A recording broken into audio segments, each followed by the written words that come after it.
when you think of yoga, those of you who raised your hand, what comes to your mind? What images or what ideas come to your mind when you think of yoga? I mean, yoga, what's the first thing you think of? People doing weird body movements. Weird body movements, okay? What's the first thing that comes to your mind? Exercise. So kind of, there's a fitness component there. First time I was ever introduced to yoga is about 1977, thereabouts. And my brother had this book. I don't know how he got it or where it came from, but I noticed that he had this book in his library. It was called Yoga, Youth, and Reincarnation. And I thought, that's not for me. I'm not so sure. I don't understand reincarnation. Doesn't make sense to me a whole lot. And if that's coupled with yoga, I'm not interested. And when I was living in California for a while, I met some people who were really weird. And they wanted to teach me about yoga. And so I said, okay, sit down and tell me about yoga. And one evening, I remember this, they were just telling me all this philosophical stuff. This stuff about here's how life is, and here's how the energy of life runs through us all, and all this stuff. And I was going, nope. It didn't, because I'm very, very comfortable and happy with my own philosophies and my own beliefs, my own personal, feelings about how life is. And none of this fit. What they were saying to me, none of that fit. And so another, wall went up between me and yoga. I said, it's not for me. It's just one of those things. Certain people do it, fine for you. And a few years later, I'm a huge basketball fan, and I always liked watching professional basketball. And it was on two completely separate occasions where they were interviewing two basketball players. One of them was, what happened? I'm just wondering if I bite. What's up? If I like steam. You probably know, okay. It'll fill in. Don't take it personally. No one wants their butt right When we're doing downward dog. Yeah. So I was watching, I was on two completely different occasions. I was watching, there were some games that had been played, and they were interviewing two NBA basketball players. One of them was Robert Parrish, and the other was Kareem Abdul-Jabbar. Probably you don't remember Robert Parrish at all, unless you're a real basketball fan. Do you remember Robert Parrish? You guys? He was center for the Boston Celtics. And Kareem Abdul-Jabbar, most of us remember, was a center for the Lakers after a few years at Milwaukee, was it? And both of them played into their 40s in the NBA. Now, if you know anything about NBA basketball and the age of most players, very few of them reach 40.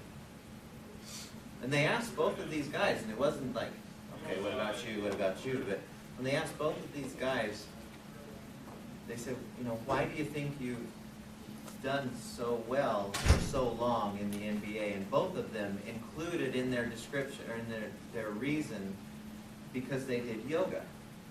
And suddenly I went, oh, I don't know anything about yoga, but these two guys are doing what I love to do, and so I'm suddenly more interested in it. I still didn't know what it was. It's nothing like it is today. I had no idea what yoga meant, except that these people who are really weird in California liked it. So it was about 1988 where I learned to meditate, and the guy who taught me meditation, after about a few months, I would always go back to him to get kind of checkups on my meditation. And he said to me, he made this comment, he said, if you really want to make your meditation great, then do some yoga before you meditate. Just do some of these, do some yoga, and then start into your meditation. And I didn't think meditation could get any better. And I said, okay, but there was no where to learn.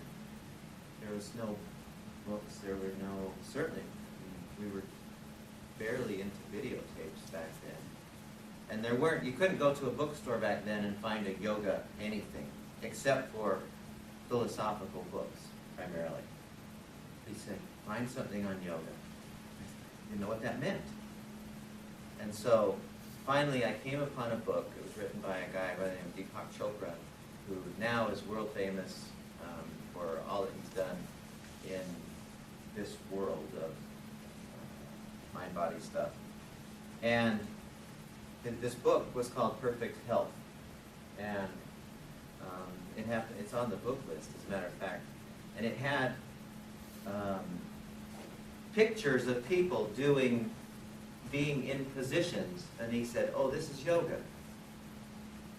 I know this sounds weird, because everybody, well, of course I know what yoga is. But back then, nobody, 20, 30 years, nobody knew. And so I tried some of these poses, just positions that you put yourself in. And this didn't feel anything like what those guys were telling me in California. But they said, it said, here's how you do it, and breathe while you're doing it. So I started doing it, and I was amazed at how good I felt. And it really did positively affect my meditation.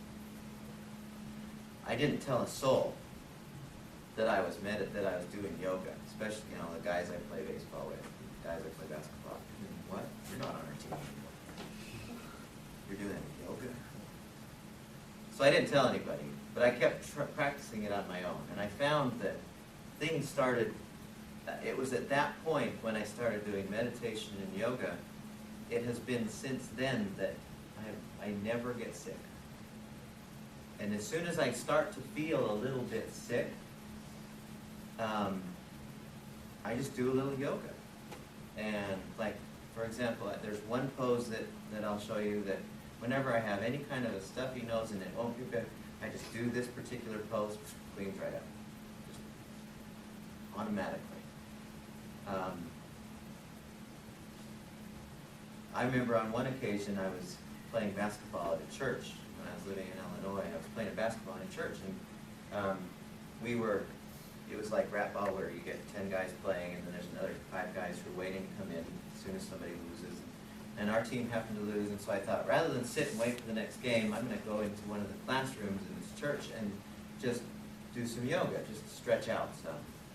And so I went in the classroom just by myself, and I started stretching, started doing these yoga poses, and I came back to play basketball for the next game, and it was like the rim was about this big around. And I felt like I was twice as fast as before, and I just felt so, athletes who perform a lot, they get into zone. You've heard of that, where they feel like they could do anything. You heard Michael Jordan has talked about this when he was an athlete. A lot of people talk about it. Well, I was there, just suddenly, boom. And suddenly everything went right. Everything went well. I was quicker than everybody, and all I had done is go in and do some of this stretching stuff, this yoga. While I was there in Illinois, there was a lady who came, and I still was pretty quiet about it, and there still wasn't a lot of like we have now. There was a lady who came to the school, and we were doing a stress management kind of class, kind of like this one, and the professor, I was kind of a graduate assistant helping out with the class, and there was a lady who he invited to come in and teach yoga. And this lady was amazing. She came in and she was like, she was doing the pretzel things with her legs, and she had so much energy. She was just bouncing off the wall, and just unbelievable flexibility. And I talked to the professor there, and I said, Mark, how old is this?